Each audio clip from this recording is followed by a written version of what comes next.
CB500X has a tough look that exudes adventure, so says the blurb on Honda's website. It's powered by the well-established 471cc twin-cylinder motor, and it relies on classic cable controls as opposed to ride-by-wire.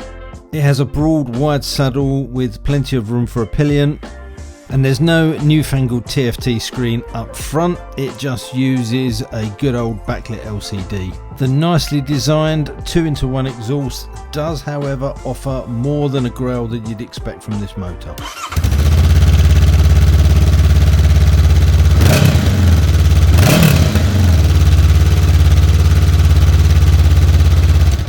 The bike has cast aluminium wheels with a 19-inch front and a 17-inch rear. There are Nissin brakes all round. Dunlop Trailmax tyres are fitted as standard.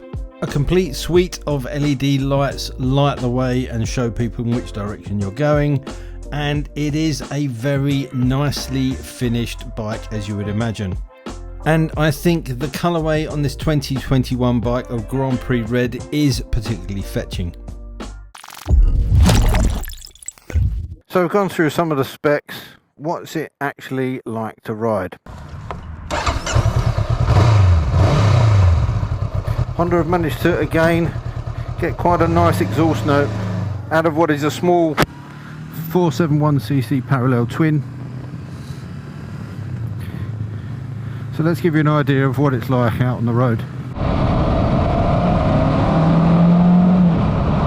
I came to this bike after riding the Rebel. I rode the Rebel from my home up to Honda to swap the bikes over, and the Rebel, as you can imagine, not the most comfortable bike to ride for 100 miles in one shot. So jumping onto this bike, it felt like an armchair. You have got some adjustment in the shocks. You've got preload adjusters on the front and you can preload the rear. Now, although you can put preload in and get some kind of adjustment, it is predominantly built for comfort, and I know that because it can get a little bit bouncy on rough road surfaces, but you don't feel as if you're losing any control of the bike. You just do get a bit of a springy ride. In terms of ergonomics, dimensions wise, it's a decent sized bike. The seat height is 830mm, so it does feel like a proper adventure bike in that terms. It's not like a smaller version. It weighs 197 kilos, so it's kind of an equivalent weight of a lot of the other mid-size or mid-range bikes out there. It is actually heavier than my KTM 790, and it's about the same weight as the new Tiger 900. But this 471 parallel twin is quite punchy, and you don't really feel like it's holding you back. It's another one of those bikes that you feel like you can really ride. You're not pussyfooting around with the controls. You can feel like you're really giving it a good hard ride. And because it's such an under-stressed motor, it puts up with that, and it's why it's proved to be quite a bulletproof machine. The riding position is comfortable. I've got not too much of a reach for the bars. They're in a nice position. The seat is comfortable. The pegs are in a good position. I haven't got too much leg bend on it. It's not too bad to stand up on. If you were going to venture off-road, it can cope with gravel tracks and not too tricky off-road situations. You've only got to watch somebody like Nora Lee on Itchy Boots channel. Now she's currently riding one of these, an older version, around Europe, and she rides that on the road, and she rides that on gravel tracks and dirt tracks and has no problems at all. It certainly, for a solo traveller, meets all the requirements of an adventure bike, unless you really want to venture to hardcore off-road scenarios. But in terms of riding, it's very comfortable. The acceleration is good, the brakes are good. It's a really easy bike to maneuver. Very flickable and very planted. The front wheel, because of that softer suspension and the longer travel that they put on this bike, I think sometimes feels, for me, a little bit vague when you're pushing really hard, but it is only when you're pushing really hard. Other than that, it's a really nice plush ride. The bike's fitted with a slipper clutch or a slip assist clutch, so you've got a really light action on the lever, and the gearbox, as you'd imagine, is nice and slick. And because of the way this bike delivers admittedly a lower amount of horsepower, we've got 46 horsepower from this bike and 43 newton meters of torque, it delivers it in such a way that it's a very relaxed ride. You can almost pick any gear. It doesn't complain particularly about changing up too early. You can short shift your way through this, and it's quite a narrow bike as well. I think it's perfect for commuting. If you were commuting into town and you want something that's going to be reliable, cheap, easy to maneuver, easy and comfortable to ride, then the CB500X is a perfect bike. The screen gives you a decent amount of protection. You can adjust it, but you have to undo 4 bolts, move the bracket and redo those up. At the moment this is in the lowest position, and I've found that to be pretty good really. A little bit of buffeting on the helmet, or sorry, no, not buffeting, let's correct myself there. A little bit of wind noise on the helmet, but I've got no buffeting, my head isn't being moved around by it. So it seems to work pretty well. The mirrors are pretty good view of those. This one seems to be a little bit loose.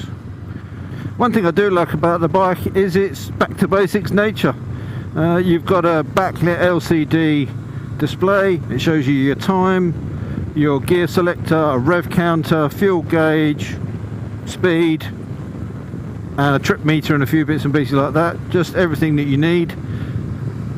There's no traction control. You've got a 2-channel ABS system, but in a way it's quite nice that you haven't got all those functionalities. I don't feel like I'm missing out anything by not having it on here. I've got everything on that clock that I need. And another thing that I like is this little bar that they've put on here, which I've got my GoPro mounted to, but that's an ideal mount as well for a sat-nav system. The one thing this doesn't come with standard is with a 12-volt supply.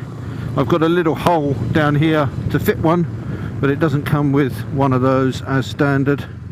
But I'm not going to complain about little things like that, because this bike has an on-the-road price of £6,199. Now I think that's a really good price for what is a very capable machine. It does a bit of everything, and saying it does it with great comfort. It's no wonder that these are as popular as they are.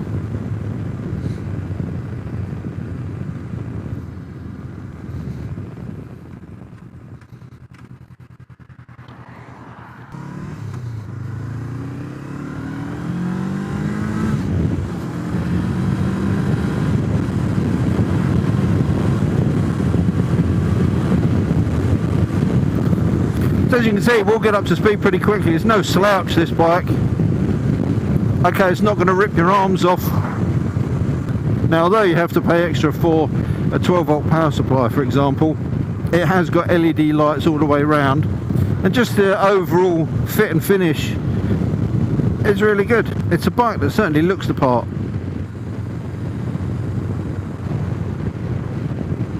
And here's a great example of what I was saying about the flexibility of the motor. I'm creeping along there behind this Corsa at 43 miles an hour, and it seems to be quite happy doing that in 6th gear. It hasn't complained and asked me to chop it down the gearbox. It just gets on with it. So despite only having 46 horsepower and weighing 197 kilos, the CB500X is still a hell of a lot of fun.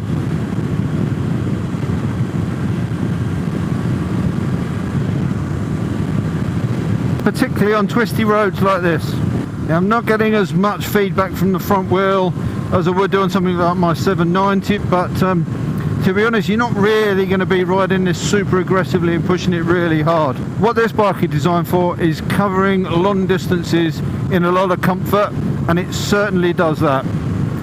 I have to say, this is one of the more comfortable adventure bike saddles that I've tried. Nissan calipers front and rear, and just a single disc on the front, but it seems to do a pretty good job. It's not going to suck your eyeballs out of your head when you hit the brakes hard, but it pulls you up quickly and efficiently.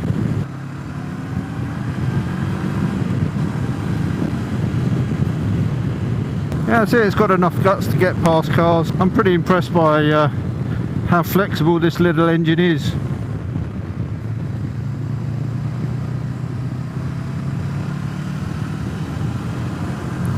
But that's great. I think it's nice to ride a bike where you're actually using the full performance of it, as opposed to something where you're kind of tickling the throttle and trying to be over careful. You can really sort of pin this bike a lot, and it feels like you are really giving it a hard ride. It's a lot of fun.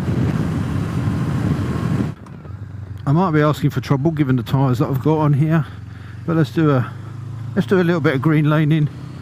It's very flat and open and easy, and actually it's a lot drier than I thought it was going to be.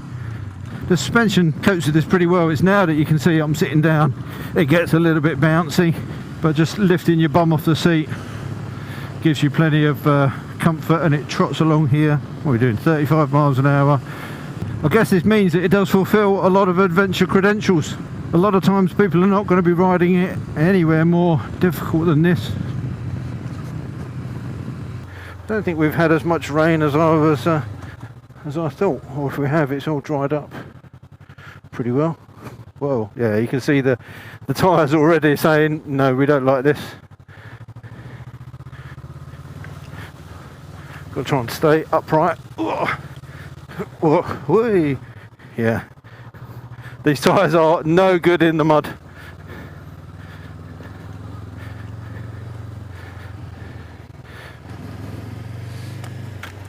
And that is one of the big things about how capable a bike is off-road to a certain extent for this type of stuff. These tyres struggle when it's slippery and muddy, but if I was on my old street twin with the TKC 80 tyres that I had on it, it would come down here with no problems as well. But as I say, for this type of bike, this is probably no more than a lot of people would want to try to attempt. And it's actually a pretty comfortable ride through here. I have noticed these rubber foot pegs are pretty slippery. Once you get a little bit of mud or a bit of moisture on the bottom of your boots, then they do become a little bit slippery. I'm struggling to keep my right foot on the peg actually. So that's enough dirt for now, I think. I'll go and find somewhere if we can have a look around the bike. But the only thing that was holding this bike back down there were the tyres. So there you go, the Honda CB500X.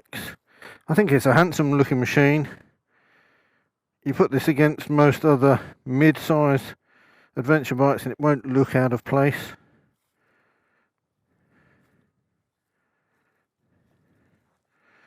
As I expect from Honda, the fit and finish is really good. The exhaust has got a nice tone to it. There's that big, wide, comfy seat. And it doesn't have those annoying orange running lights. It's a great bike to look at, it's a great bike to ride, and at 6199 on the road, I think it's a bit of a bargain. Nice one, Honda. So I hope you found this review useful and enjoyable. I think I've covered off everything on the bike that I could. If I've missed anything or if you've got any other questions, then leave those in the comment section down below. But I think for this bike, Honda have produced a nice machine. It's well priced, it's well engineered, it's reliable, it's got good performance. So I think it's a great bike. If you want to use this for commuting, it will be excellent. For just an everyday bike to go out and ride, explore the countryside, it's fantastic. And if you want to adventure on it, then you can certainly travel around the world on it too. So if you like the video, it would be great if you could hit that like button. If you want to see more of these reviews as they come through, then hit the subscribe button and the notification bell. And all that leaves me to say is until next time, thanks for watching, take care, ride safe, and I'll see you soon. Bye.